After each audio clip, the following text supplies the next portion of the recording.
Good morning, chers élèves. Cette vidéo est destinée à t'expliquer ce qu'est le paradoxe de la faim.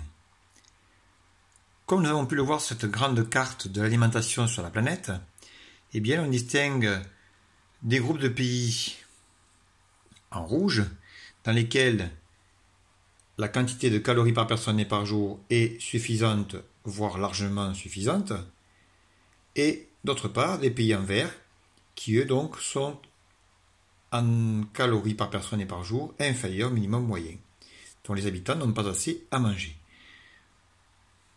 Comme on peut le voir ici, la plupart des pays donc, où la population mange suffisamment à sa faim sont les pays qui sont situés dans le nord de la planète, tandis que les pays où les habitants manquent de nourriture sont plutôt situés dans le sud, en particulier en Afrique. Et nous avons vu que, paradoxalement, étonnamment, illogiquement, dans ces pays d'Afrique, eh bien, ce sont les agriculteurs qui, en plus, manquent le plus souvent de nourriture. Eux qui sont pourtant des producteurs de biens comestibles.